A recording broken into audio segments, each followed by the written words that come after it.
Il y a des jours avec, il y a des jours sans. Les jours avec, on est déjà avec. Mais les jours sans, il faut faire avec le AM 1410.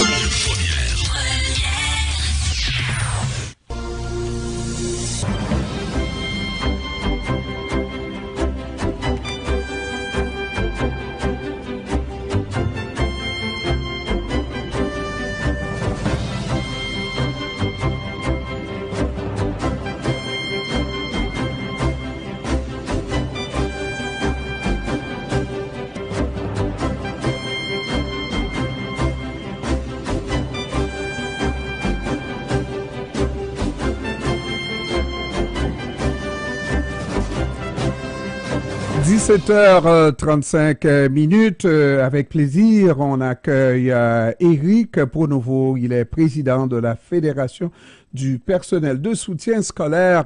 Bon après-midi, Monsieur Pronovo. Bon après-midi à vous et merci d'accueillir le personnel de soutien scolaire. Ouais, alors vous êtes encore président, vous avez de la résilience, n'est-ce pas? Ça fait un petit bout, là, hein, n'est-ce pas? Oui, effectivement, que je suis président depuis maintenant 2013. J'ai occupé les fonctions de vice-présidence depuis 2010 à la Fédération. Donc oui, on commence à avoir beaucoup d'expériences, de diverses façons. On aime son président, on renouvelle le mandat du président, etc. Mais vous faites bien le travail, Monsieur Pronovo. Et là, maintenant, on annonce je dirais, de mauvaises nouvelles parce que ce qui arrive à ces commissions scolaires, on les appelle encore commissions comme service scolaire, mais c'est pour nous des commissions scolaires qui perdent de plus en plus d'employés, que ce soit comme enseignants à presque tous les niveaux, n'est-ce pas? Éducatrices en service de garde, surveillance d'élèves, technique en éducation spécialisée, préposés aux élèves handicapés, ouvriers d'entretien. On est en déficit dans tous ces corps d'emploi-là. Oui. Qu'est-ce qui explique cette situation? Au départ de tout, ce qu'on a demandé, on a fait une demande d'information, dans le fond, pour obtenir le nombre de démissions depuis 2018 à aujourd'hui dans le réseau scolaire pour le personnel de soutien scolaire. Les chiffres qu'on a eus, c'était environ 37 500 démissions depuis 2018. On a fait cette demande-là dans les 72 centres de services scolaires et commissions scolaires. On a obtenu 61 réponses, dans le fond, sur 72. Ce qui est le plus inquiétant, M. Pierre, dans tout ça, c'est qu'aujourd'hui, l'année 2024 n'est pas terminée, dans le fond, là, parce qu'on va terminer ça en juin. Mais en date de fin février, nous avons déjà 5 500 démissions depuis septembre. Et donc, là, il faut ajouter ça aux 37 000, comprenez-vous, qu'on a en ce moment. Donc, c'est énormément de gens. C'est énormément de gens qui quittent la profession pour différentes raisons. Je vous parle de violence à l'école. Je vous parle de précarité d'emploi. Je vous parle manque de valorisation des emplois aussi, parce que vous l'avez dit, à la Fédération du personnel de soutien scolaire, c'est 81 classes d'emplois différents. Vous en avez nommé quelques-unes, mais c'est énormément de gens. Donc, l'impact que ça a quand les gens quittent en masse comme ça depuis 2018, l'effet que ça a sur les gens qui restent dans le système, les gens deviennent en épuisement professionnel parce qu'on a de la misère à trouver des solutions. Et il faut se le dire, il faut l'admettre que maintenant, les centres de services scolaires, les commissions scolaires sont plus ou moins attractifs au niveau de l'emploi à cause justement des mauvaises conditions de travail depuis des années. Maintenant, vous représentez le syndicat. Je comprends que le service que vous donnez, c'est un service qui est de soutien à ses employés de soutien, pour qu'ils gardent le moral, pour qu'ils... comment vous avez vécu ça? Et si vous avez demandé le nombre, c'est parce que vous l'avez senti qu'il y a une forme de friction, n'est-ce pas? Comment vous avez... Parce que dans certains cas, même, on va jusqu'à prédire que si rien n'est fait, eh ben, il va y avoir une défaillance et vous allez perdre des membres. Les enseignants l'ont fait, hein? Oui, effectivement. Puis je dois vous dire, vous avez raison, parce que, M. Pierre, quand vous dites, nous, à la Fédération du personnel de soutien scolaire, on a prédit cette situation alarmante-là. On travaille avec les différents gouvernements. Vous savez, le tout, là, la descente a commencé à se faire aux alentours de 2012-2013. On en parlait déjà, parce que, rappelez-vous, sous l'ère du Parti libéral, il y a eu énormément de coupures en éducation, hein, tu sais, là, 1,3 milliard. Là, la descente a commencé à se faire. Les gens ont commencé à quitter graduellement. Est arrivée aussi la pandémie, hein, un peu après 2018, ce qui a eu aussi un effet. Après ça, on a tout eu l'aspect de les négociations de conventions collectives que malheureusement, ce gouvernement-là n'a pas su s'adapter en fonction des réels besoins. On a des gains, mais vous comprendrez que c'était pas assez non plus ce qu'on a obtenu. Mais il y a aussi le fait que la violence aussi occupe une certaine pression sur les gens qui y travaillent, autant verbale que physique. Le harcèlement. Donc, vous comprendrez que tout ça réuni ensemble, ce sont des facteurs qu'on aurait probablement pu éviter ou du moins tenter de travailler en amont, justement en mettant en place comme employeur des plans d'action, des façons, des protocoles pour nous éviter ça et prendre soin des gens qui sont dans le réseau. À travers ça, c'est additionné aussi, rappelez-vous, pendant la pandémie, on demandait aux gens de s'en venir en santé parce qu'on avait besoin des gens en santé. Ce qui a fait aussi de vider notre réseau de l'éducation aussi en même temps. Donc, tout ça mélangé ensemble, vous comprendrez que l'éducation s'est retrouvée dans une fâcheuse position. Bien, aujourd'hui, c'est désolant, mais on annonce 37 500 démissions depuis 2018. Mais, vous savez... les conséquences directes, M. Pierre, là, c'est aussi clair que ça, la perte d'expertise. Ouais. Je vous explique, parce que la perte d'expertise, ce n'est pas juste des jeunes qui arrivent dans le réseau comme travailleurs, c'est aussi des gens qui ont 20 puis 25 ans d'expérience qui quittent aussi la profession, les différentes professions. La perte d'expérience, parce que des gens expérimentés qui travaillent avec des gens qui arrivent dans le réseau, c'est important, M. Pierre, ça. Et puis, vous dites la perte d'expérience. Bientôt, il va falloir, parce qu'on arrive vraiment droit dans le mur, n'est-ce pas? Oui. Il va falloir faire face à la musique et ça voudra dire des gens de moins bonne préparation qu'il va falloir, parce que le ministre de l'Éducation avait dit ce n'est pas un enseignant, c'est une personne, un adulte dans une classe. Et voir si on ne parle pas d'enseigner, on peut on peut être obligé d'accepter des gens qui ont peu de préparation pour... Mais moi, j'ai envie de vous dire, M. Pierre... Et c'est pour ça qu'est arrivé le projet de l'aide à la classe. Hein, vous le savez, hein, l'aide à la classe pour justement faciliter le travail de l'enseignant pour qu'il puisse pleinement enseigner avec justement une personne qu'on appelle aide à la classe qui va venir travailler en support à l'enseignant. Mais c'est la pointe de l'iceberg, ça. On a réussi, oui, c'est une belle avancée, mais au-delà de ça, il y a autre chose. Tout à l'heure, j'ai envie de vous parler de la maintenance de nos édifices.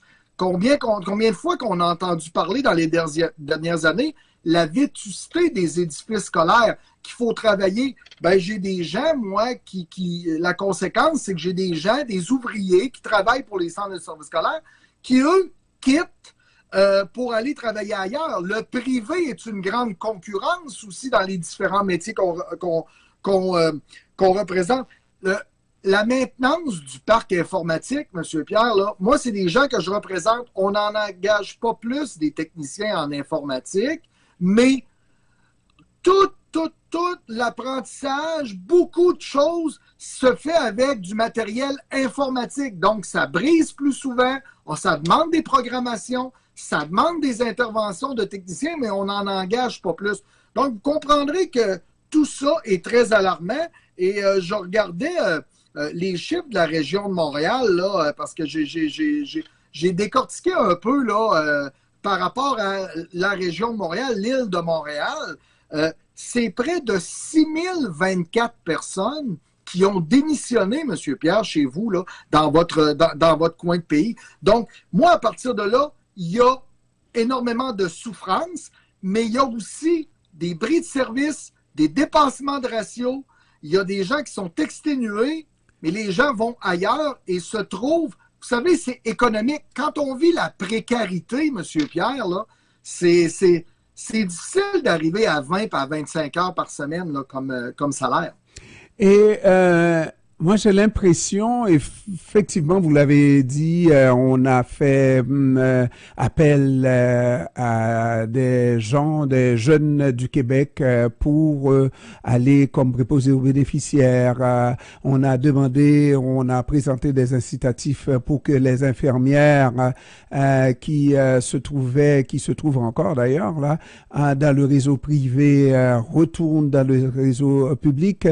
On a dit aussi qu'il faut qu'on ait beaucoup plus d'enseignants et c'était une crise extrêmement grave. Mais quand il s'agit de soutien à l'enseignement, soutien dans nos écoles, ça, on peut passer ça sous silence.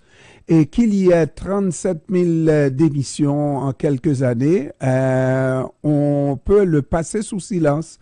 Et j'ai l'impression que c'est comme ça que ça va se poursuivre si vous ne faites pas des sorties comme celle-là. Est-ce que les sorties suffiront pour ramener l'ordre dans tout ça? Ben écoutez, assurément que nous, comme fédération, ce ne sera pas simplement une sortie médiatique. Vous comprendrez qu'avec les chiffres que nous avons là, nous allons mettre une pression sur le gouvernement et sur la Fédération des directions générales de centres de services scolaires et de commissions scolaires. Nous allons amener ces statistiques-là parce que, selon moi, tous ces organismes-là patronales ont des comptes à rendre avec les chiffres qui sortent. Et présentement, quand vous dites le soutien scolaire, là, on ne peut plus le passer sous silence. Et c'est une des principales raisons. Quand je vous parlais tout à l'heure de valorisation du personnel, en éducation, on se doit de parler du personnel de soutien scolaire, aussi des enseignants et de nos collègues professionnels au même niveau, parce que nous avons un impact au quotidien sur la maintenance de nos écoles, sur le service direct à l'élève, sur le côté administratif. Ces gens-là, on ne peut les passer sous silence. Mais maintenant, avec ces chiffres-là, ça va être gênant pour ce gouvernement-là de dire « ben j'en fais encore fi et je m'en occupe pas ». Ils ont maintenant la pression de donner à ces gens-là une valorisation et de leur donner de l'aide sur le terrain et surtout de redevenir attractifs comme employeurs avec de bonnes conditions de travail. Ça, là, il n'y a pas le choix. Et nous allons continuer à pilonner ce message-là sur les différentes plateformes. Soyez-en assurés, M. Pierre. M. Pronovo, qu'est-ce qu'on peut faire au moment où on se parle, le gouvernement, je veux dire, pour que avoir un emploi comme soutien scolaire soit un emploi qui est tout aussi honorable, on va le dire comme ça, n'est-ce pas, que être enseignant, comme vous l'avez dit, qu'on soit respecté pour ce qu'on fait et qu'on soit valorisé dans ce qu'on fait et tout ça là. Qu'est-ce qu'on peut faire exactement pour reconnaître l'importance de la tâche? Ben moi, la première chose, là, j'aimerais bien voir un ministre de l'Éducation comme M. Drainville venir voir ce que le personnel de soutien scolaire fait au quotidien pour le réseau de l'éducation, pour venir prendre acte de ce qu'ils font au quotidien puis dans les conditions qu'ils le font. Ça, c'est la première chose. Deuxième chose, il faut que les employeurs, les différents centres de services scolaires valorisent et s'assurent d'accompagner le personnel de soutien scolaire dans leurs tâches au quotidien. Pourquoi? Parce que ces gens-là ont besoin d'aide, ont besoin d'avoir un support de leur employeur, ce n'est pas des numéros, ce n'est pas des numéros de budget administratif, ce sont des humains qui travaillent pour des humains. Et nous, ce qu'on s'attend, c'est d'avoir une relation humaine avec nos employeurs pour que ces gens-là puissent vraiment s'assurer que ces gens-là soient respectés sur le terrain.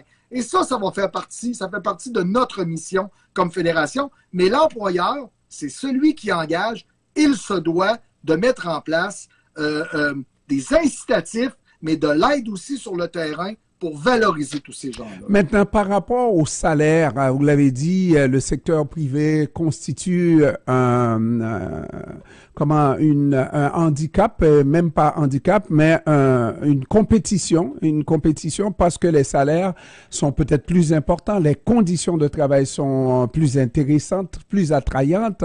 Qu'est-ce que ça peut faire? Est-ce que vous pensez que il devrait y avoir une relance par rapport au salaire, par rapport aux conditions de travail? Je sais que c'est oui, mais comment ça peut se faire lorsque le gouvernement crie famine, on a négocié trop serré et que on paye beaucoup, etc. pour l'éducation? Est-ce que c'est encore possible de regarder du côté des employés de soutien scolaire? Oui, c'est encore possible. Puis je vais vous le dire, M. Pierre, on sort d'une négociation. Okay, où on a eu certaines augmentations salariales, on a eu des augmentations au niveau de nos conditions de travail. C'est vrai, M. Pierre, mais on n'a pas réglé et on n'a pas pris pour acquis toutes ces démissions-là et cette précarité-là d'emploi, parce que vous savez, au personnel de soutien scolaire, c'est trois personnes sur 4 qui vivent la précarité salariale. Donc, c'est moins de 25 heures semaine. Quand on parle de pénurie de main-d'œuvre, pourquoi on n'augmente pas ces heures-là pour tenter justement d'éliminer cette pénurie de main-d'œuvre-là en gardant nos gens au lieu de voir 37 000 personnes depuis 2018 quitter le navire? Ça, c'est la première chose. Deuxième chose, une autre chose que je trouve intéressant dans tout ça, on a négocié des choses, M. Pierre, à la dernière négociation, même à l'autre d'avant. Moi, c'était ma 4e. Et on n'a pas fait une négociation axée sur l'avenir. On a fait une négociation qui a duré très, très, très longtemps. Hein? On s'est échangé des rencontres une fois par semaine pendant le 3/4 du temps, pour éviter de parler des vraies choses. Mais quand on a parlé de précarité d'emploi, quand on a parlé de démission en masse, quand on a parlé de situations où les gens voulaient avoir du temps pour travailler en amont, pendant et après dans les différents dossiers, on s'est fait refuser rapidement lors de la dernière négociation. Ils ne voulaient pas parler de ça. Et ça, encore une fois, les tactiques de négociation de ce gouvernement-là est là pour venir chercher ce qu'on avait déjà gagné au lieu de travailler sur l'avenir, sur une projection pour un avenir en éducation beaucoup meilleur. Ça aurait été ça l'objectif, mais on s'est aperçu que ce n'était pas justement la mission de ce gouvernement-là pour la négociation. Éric Pronovo, président de la Fédération du personnel de soutien scolaire, je vous remercie, Monsieur Pronovo, d'avoir pris du temps de nous expliquer la problématique et je vous souhaite bonne chance et certainement qu'on se reparlera. Merci beaucoup de l'accueil et au plaisir d'une prochaine fois, Monsieur Pierre. Au plaisir. Bonjour. Au revoir.